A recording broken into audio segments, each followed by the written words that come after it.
There's a certain kind of silence that only exists in suburban neighborhoods, the kind that looks peaceful on the surface.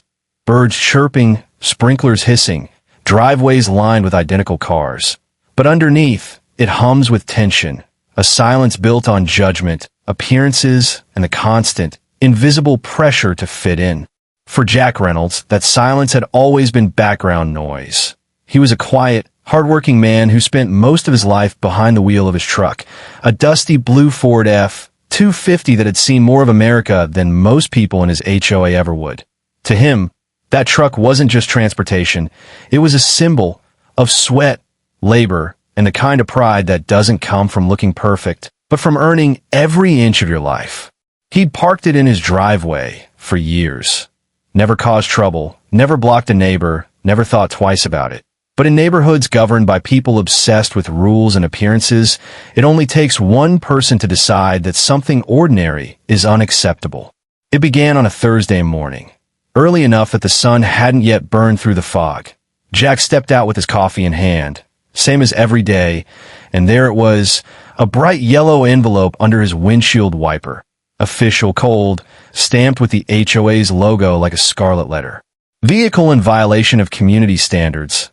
Unsightly appearance. Non-compliance with HOA Policy 4.2a.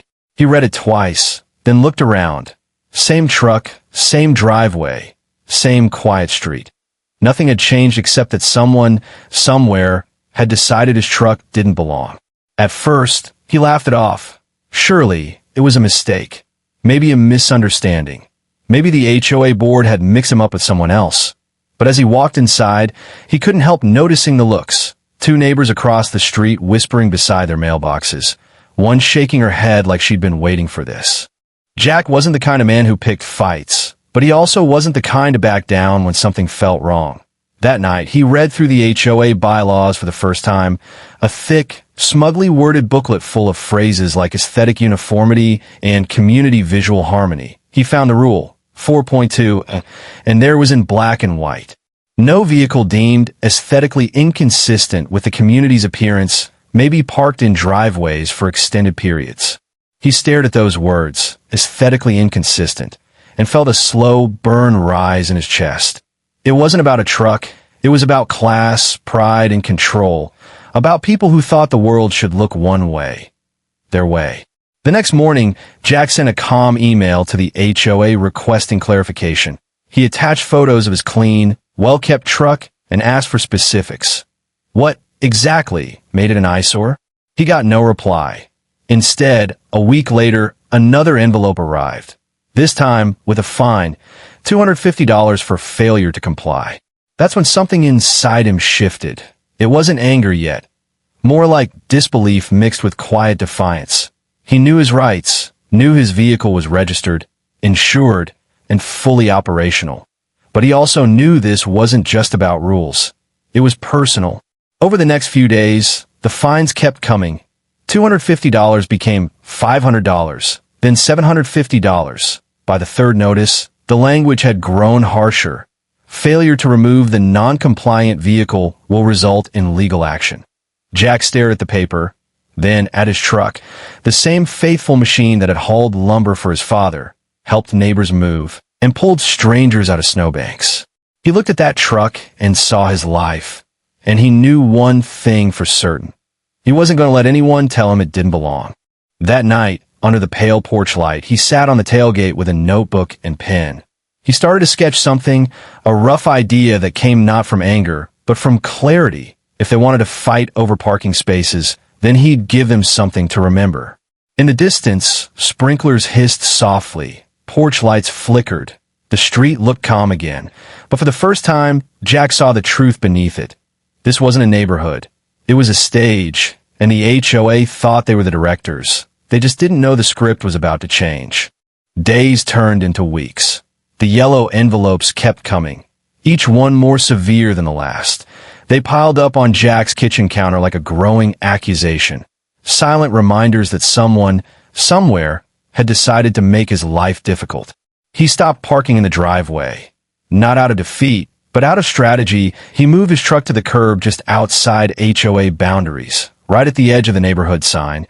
It was a small act of defiance, but felt good, like reclaiming a piece of himself. Yet even then, they didn't stop. The HOA board sent notices accusing him of circumventing community policy, as if moving his truck legally outside their jurisdiction was some criminal act. It was clear now. This wasn't about rules, it was about control. And for the first time, Jack began to see the faces behind the letters. At the center of it all was Richard Dawson, the HOA president, a man with a perfect lawn, a perfect smile, and a habit of talking down to people like he was managing a corporation instead of a neighborhood. Richard had never liked Jack's truck, or Jack himself. He saw him as the wrong kind of neighbor, the kind who worked with his hands, didn't golf on weekends, and didn't care about fancy window shutters. One afternoon, Jack spotted Richard standing at the end of the street with two other board members. Clipboards in hand, they stared at his property like it was some sort of violation crime scene. They whispered, scribbled notes, and walked off, self-satisfied and certain. That was the moment Jack knew it wasn't going to stop on its own. If he didn't push back, they'd just keep pushing harder. So, he started digging. Not with a shovel, but with research. He learned everything about the HOA structure, their charter, and their legal limits. He found that their Policy 4.2, was vague to the point of absurdity. No measurable standard, no defined enforcement process. Just a rule that gave them power whenever they felt like using it. He began showing up at meetings, sitting quietly in the back, listening. Most residents didn't even attend. They just paid their dues and hoped never to get noticed. But Jack took notes. He watched how Richard ran things, dominating the room, dismissing questions, ignoring votes. It wasn't a democracy. It was a kingdom. Then, one night, something changed. A slip, small but crucial. During a heated meeting, Richard bragged about how much revenue the HOA had collected from fines that quarter. Helps pay for the landscaping, he said casually, not realizing that what he'd just admitted sounded a lot like misuse of funds. Jack's pen froze on his notepad. A seed had been planted. The next day, Jack visited the county records office. He spent hours combing through public filings, bank records, and meeting minutes. And what he found wasn't just mismanagement. It was negligence. The HOA had been leasing out small parcels of community land, parking areas, easements, storage spaces, and funneling the rental income directly into a maintenance fund that didn't appear in their official budget. One property in particular stood out. The HOA's community parking lot near the clubhouse. It was technically owned by the HOA but zoned as public commercial use under city records. That meant it could be sold. If the HOA ever fell behind on taxes or debt, Jack sat back in his chair and felt the first flicker of an idea. What if the very space they used to control others could become his? He didn't act right away. Instead, he documented everything. Every letter, every fine, every meeting minute that hinted at financial irregularity. He created a timeline, neat and chronological, like an investigator building a case. Meanwhile, Richard grew bolder. The HOA issued a final warning. Remove the vehicle or face legal collection. The letter came certified, heavy with threat. Jack smiled, folded it neatly, and slid it into his growing file. He knew now that every action they took only made his case stronger. By spring, the tension had reached its peak. Jack's truck sat gleaming on the curb, washed, polished, almost defiant in its quiet pride. Neighbors whispered when they passed. Some supported him quietly. Others avoided eye contact. But everyone knew. Something was building. Then came the break. A letter from the county tax office. A public notice listing properties under the HOA's name with unpaid tax assessments. And there it was, halfway down the page. Lot 27B, HOA Community Parking Area. Jack stared at it for a long time. It was like fate had handed him the final piece. They had been so busy fining him for his truck that they'd neglected to pay taxes on their own land. He leaned back in his chair, exhaled slowly, and whispered to himself, "Time to buy some parking." The night was calm. The hum of distant sprinklers echoed through the neighborhood. Jack sat at his kitchen table under the dim glow of a single bulb, papers spread out before him like pieces of a puzzle. He wasn't a lawyer, not an accountant, just a man who had learned to read between the lines. But sometimes, that's all it took to find the truth. The unpaid tax notice was his spark. It wasn't a large debt, but it was enough to put the HOA's parking lot on the city's delinquent property list. By law, if the taxes weren't paid within a set period, the city could auction the land, and anyone, even a resident, could bid. Jack smiled faintly. He wasn't out for revenge. Not exactly. This was about balance, about teaching a system that had bullied people for years that power could shift with one signature. He spent the next few days quietly preparing, researching the property's zoning, ownership structure, and any potential liens. Every night, he'd sit at his desk, scanning documents until his eyes burned. The HOA had listed the lot under a shell account named Community Services Fund, separate from its main ledger, probably to keep its finances obscure. That technicality was their Achilles heel. He contacted a small-town attorney, someone used to handling property cases, not corporate battles. He didn't tell her the full story, just that he was interested in acquiring a small parcel of land near his home. She guided him through the paperwork with calm efficiency. Weeks passed, and the HOA remained oblivious. They were too busy enforcing fence colors and driveway stains to notice that their precious parking lot was slipping through their fingers. Richard, in his usual arrogance, assumed control meant permanence. Jack, meanwhile, played the waiting game. Each day, he checked the city's auction schedule. He paid the small registration fee, filled out the forms, and secured the right to bid. The process was simple, almost anticlimactic, strange, considering what it symbolized. The day of the auction arrived quietly. No drama, no confrontation, just a handful of bidders in a municipal room that smelled faintly of coffee and paperwork. When the parcel came up, the opening bid was modest. No one from the HOA showed. They hadn't even noticed the notice. Jack raised his paddle once, twice. No one countered. Within minutes, the gavel struck the table, and it was over. He had just purchased the HOA's parking lot. Legally, cleanly, and completely. He left the office with the deed in a manila envelope and a steady heartbeat. There was no cheering, no victory dance, just a quiet satisfaction that justice sometimes moved in silence. For weeks, he said nothing. He waited, letting the routine of life settle. The HOA kept sending letters, unaware that their leverage had vanished.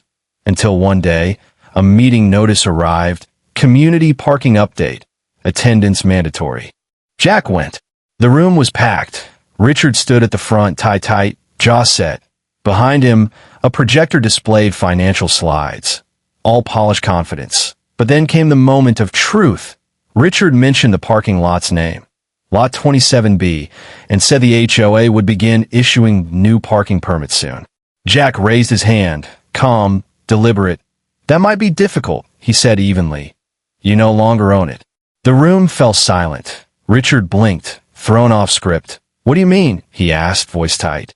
Jack stood, walked forward, and placed the deed on the table.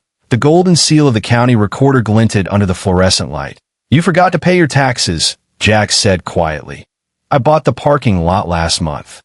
Gasps rippled across the room. Whispers spread like fire. Some faces turned amused, others astonished. Richard's went pale. The power dynamic flipped in an instant.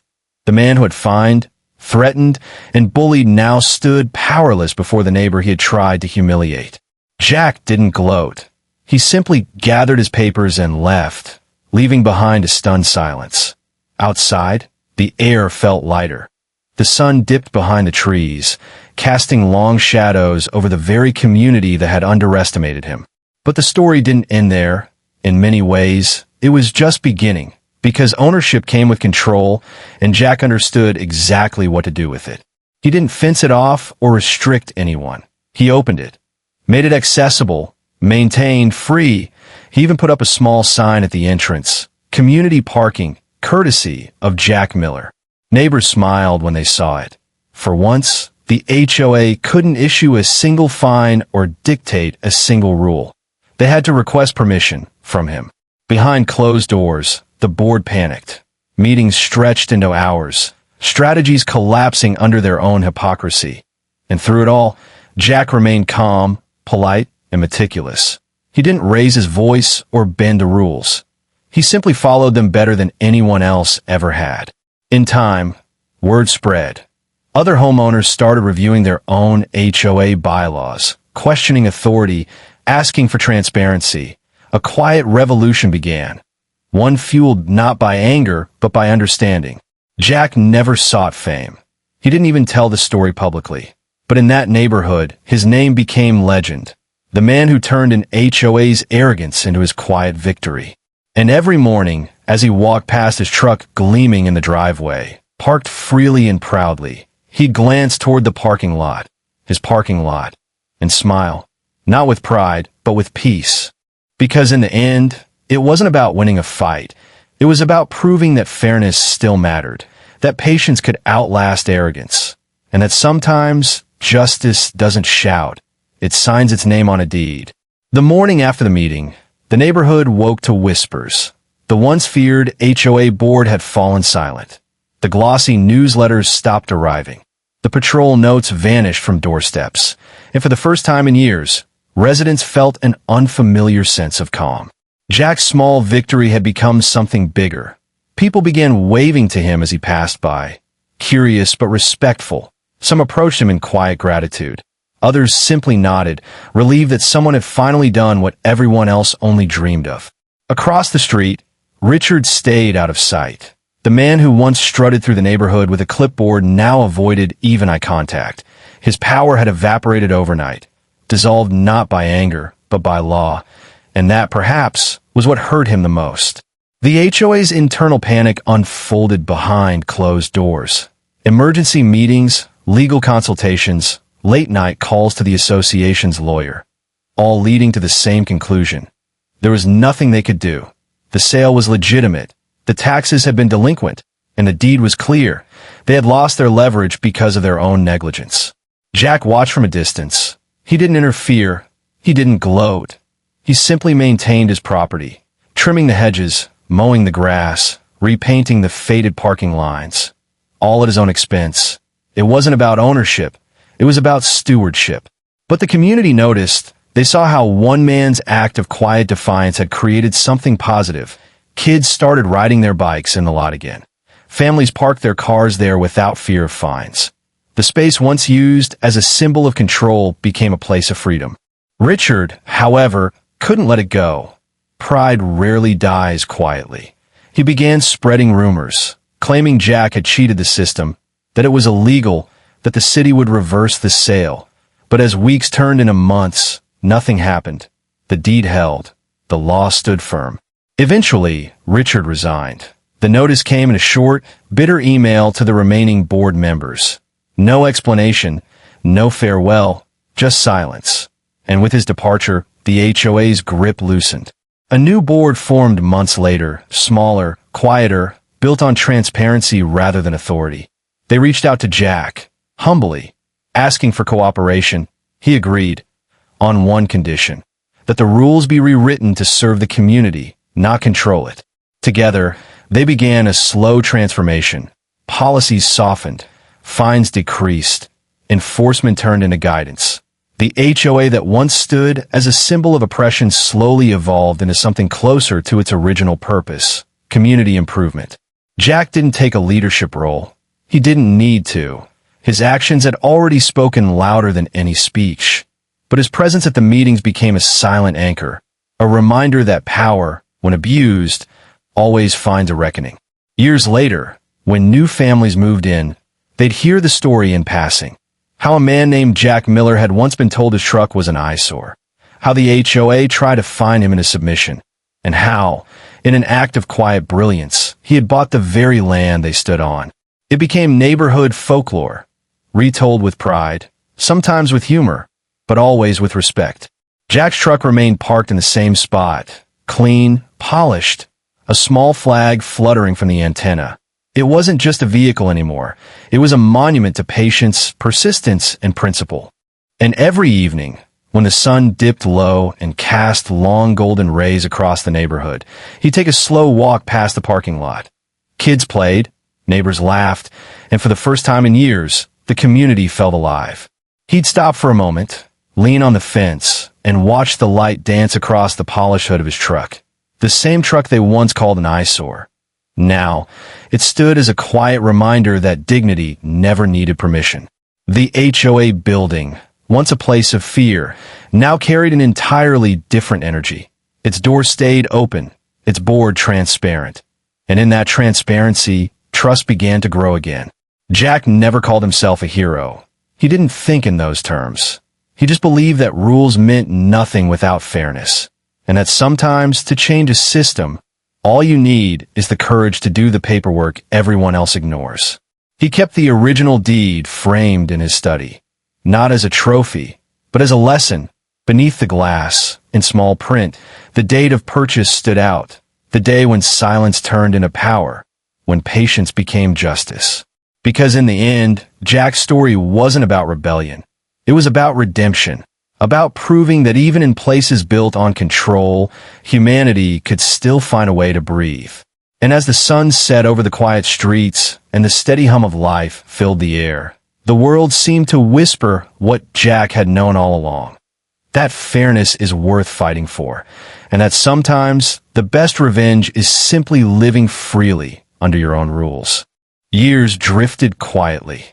The seasons turned, the neighborhood aged, and what once felt like a battlefield became a place of calm. Flowers bloomed along sidewalks that used to host warning notices. Laughter returned to the driveways. Fences weathered, but they stood with dignity. Jack had grown older, the silver now showing in his hair, yet his stride remained steady. Every morning, he'd sip coffee on his porch, watching the sunrise glaze the hood of his old truck. The same one that had started it all. Its paint caught the light like a badge of quiet defiance. Sometimes he'd think back to the chaos, the letters, the meetings, the accusations, the long nights reading bylaws by the dim glow of a desk lamp. He remembered the exhaustion, the doubt, but above all, he remembered the moment he decided not to break. The instant he chose calm over anger, logic over noise. That choice, he realized, had changed everything, because winning wasn't just about paperwork or property. It was about reclaiming peace. The new HOA board often invited him to community gatherings, barbecues, garden days, cleanup drives. People came not because they were told to, but because they wanted to. Jack never led these events. He simply showed up, shook hands, offered advice when asked. His presence reminded everyone that power could be kind. The parking lot he'd bought had become something unexpected. Lined with community benches, a mural painted by neighborhood kids stretched along its side. Bright colors, bold shapes, and in one corner, a small depiction of a blue pickup truck under golden sunlight. At first, Jack chuckled at it. Then, quietly, it made him proud. The very space that had symbolized control had become a canvas for freedom. Sometimes journalists or bloggers dropped by. Local stories of the man who bought his HOA's parking lot made their way online. Interviews, photographs, soft-spoken admiration. But Jack never sought fame. He always told them the same thing: I didn't do it to win. I did it so we could all live in peace. And that, perhaps, was why the story lasted. Because beneath all the drama and legal twists, it was never really about a truck. It was about principle. About what happens when ordinary people stand quietly but firmly against unreasonable power. About the slow triumph of fairness over arrogance. As time passed, the HOA's new policies spread beyond that one neighborhood. Neighboring communities took note. They adopted similar reforms: clearer communication, flexible guidelines, community votes. Jack's act had become a blueprint for balance. He didn't plan it that way. He just did what felt right. But sometimes, one honest action ripples farther than you ever imagine. On the 10th anniversary of the incident, the board organized a small ceremony. They planted a young oak tree beside the parking lot. A plaque beneath it read simply, "For those who stand for fairness, may your roots run deep." Jack stood quietly as the crowd clapped. He didn't give a speech. He just looked up at the branches catching the morning light. The same warmth he felt that first day he parked his truck without fear. And as he turned to leave, he noticed something simple yet powerful. A new homeowner pulling into the lot, stepping out of their truck, smiling without worry. No warning slips, no glares, no rules broken. Just life, moving as it should. That moment felt like closure. not the kind that ends a story, but the kind that completes it. Because sometimes justice doesn't arrive with noise or revenge. It arrives quietly, like sunlight over weathered paint, like laughter echoing where tension once lived. Jack walked home slowly, the sound of the world soft around him. He paused at his gate, looked once more at the truck, then at the parking lot, now alive with voices and color. He smiled, because everything they once called an eyesore had become the heart of the neighborhood. And with that, he knew his fight had never been about defiance. It was about dignity, about proving that fairness isn't granted by authority. It's built by persistence, patience, and courage. As the camera pans out, the sunset settling over rows of peaceful homes, the old truck shining faintly in gold, Jack's story fades not as an act of rebellion, but as a legacy. A reminder to everyone watching that sometimes the most powerful change begins with a single, quiet no, followed by the courage to do something extraordinary with it. Because in the end, justice isn't loud, it's lasting. And in this neighborhood, it will last for generations.